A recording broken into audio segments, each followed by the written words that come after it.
Hello friends, I am Ashu R Lavania और आप देख रहे हैं आपका अपना चैनल माय लीगल कोड। हमारी आज की लीगल सीरीज़ में क्वेश्चन है लोक अदालत and significance of its decisions. मतलब लोक अदालत और इसके दिए हुए डिसीजंस का जो इम्पोर्टेंस होता है, क्या महत्व है, हम इसी के बारे में आज चर्चा करेंगे। लेकिन उससे पहले आप हमें हमेशा फॉलो कर सकते हैं इंस्टाग्राम, फेसबुक, ट्विटर और टेलीग्राम पर। सर्च करना है माय लीगल कोड और उसे सब्सक्राइब करना है। इस लेक्चर की आप पीडीएफ भी डाउनलोड कर सकते हैं टेलीग्राम से। तो चलिए शुरू करते हैं हम आज का टॉपिक। तो हमारा जो आज का टॉपिक है लोक अदालत इन इंडिया। लोक अदालत भारत के बारे में इनके की पॉइंट्स आपको याद रखने हैं। सबसे पहले एक जनरल नॉलेज की बात है।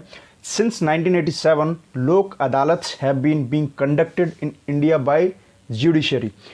1987 से इनको इस्टेब्लिश किया गया था और तब से लेकर आज तक ये भारत में हमारी भारतीय न्यायपालिका के अंतर्गत, मतलब जुडिशरी के अंतर्गत। न्यायपालिका आप सब जानते हैं, supreme court, high court, lower courts, subordinate courts, जितनी भी ये कोर्ट्स होती हैं वो सब जुडिशरी होती हैं।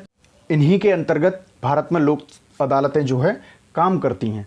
अच्छा, अगला पॉइंट हमारा है judgement sentence by Lok Adalat is equivalent to judgment of regular courts.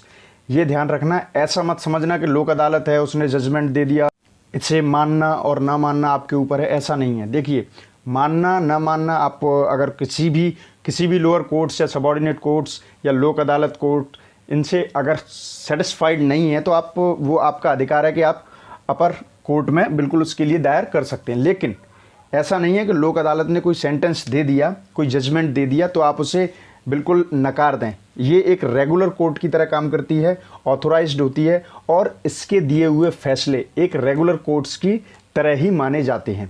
अगला पॉइंट है in Lok Adalat general criminal cases and family cases are heard and resolved. देखिए, लोक अदालत के अंदर जो नॉर्मल क्रिमिनल केसेस होते हैं, छोटे बड़े जो भी क्रिमिनल केसेस चलते रहते हैं, जो लोअर कोर्ट्स वगैरह में जाते हैं, और फैमिली से रिलेटेड कुछ केसेस होते हैं, पारिवारिक मुद्दे होते हैं, कई मुद्दे होते हैं छोटे बड़े, उनको सुना जाता है और उनके ऊपर सेंटेंस या जजमेंट दिया जाता है। अगला हमारे पास है डिस्प्यूट्स बिटवीन पार्टीज ब्रैकेट में involved in trades and transactions are also heard and resolve with mutual understanding. देखिए, दो या ज़्यादा पार्टीज जो ज़्यादातर ट्रेड्स और लेन देन, आपसी व्यापार और लेन देन में जुड़े रहते हैं, उनके मुद्दे भी यहाँ पर सुने जाते हैं और उनको रिजॉल्व किया जाता है आपसी सहमति से। आपसी सहमति से यहाँ पर ये सारे मुद्दे खत्म किए जाते हैं। Lok Adalat protects against involvement in longer legal proceedings. जी, आप सब जानते हैं, अगर आप कोर्ट में जाते हैं तो कितने सारे केसेस हैं, बहुत कम जजेस हैं, तो काफ़ी लॉन्ग प्रोसीडिंग्स चली जाती हैं।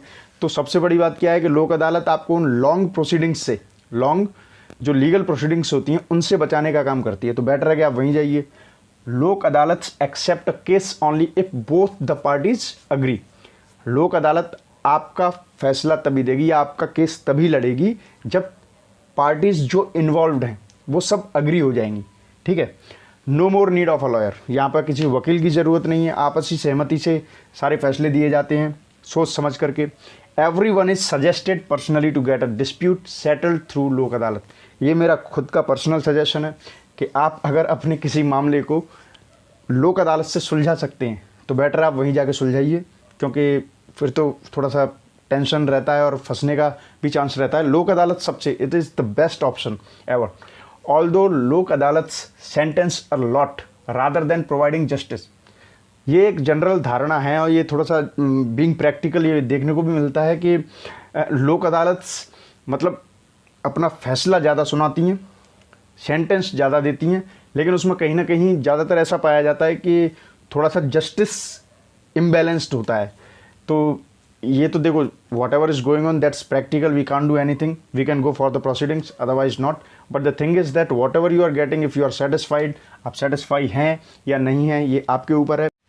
अगर आप सेटिस्फाई नहीं हैं तो सबसे लास्ट पॉइंट मैंने आप ही लोगों के लिए दे रखा है, if Lok Adalats are unable to provide justice completely be continued with regular court only, otherwise not. मतलब यही है कि अगर आप लोक अदालत के दिए हुए फैसले से सेटिस्फाई नहीं हैं then you can go for upper courts, you are welcome in that. But अगर आपका काम लोक अदालत के फैसले से हो जाता है, if you are satisfied, if you become satisfied with the sentence of Lok Adalat then better be with that. आप उसी के साथ रहिए और अवॉइड कीजिए अपर कोर्ट्स वगैरह में जाना। लेकिन फिर भी आपको लगता है कि आपको न्याय नहीं मिला है तो आप बिल्कुल अपर कोर्ट्स में जाइए। तो फ्रेंड्स, ये था हमारा आज का टॉपिक। उम्मीद करता हूँ हमेशा की तरह आपको आज भी बहुत अच्छी कानूनी जानकारी मिली होगी और इसका आप अपनी लाइफ में फ़ायदा भी उठाएंगे।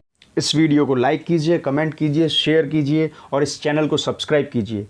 Thanks for being with my legal code. Thanks for following. Best of luck. See you again.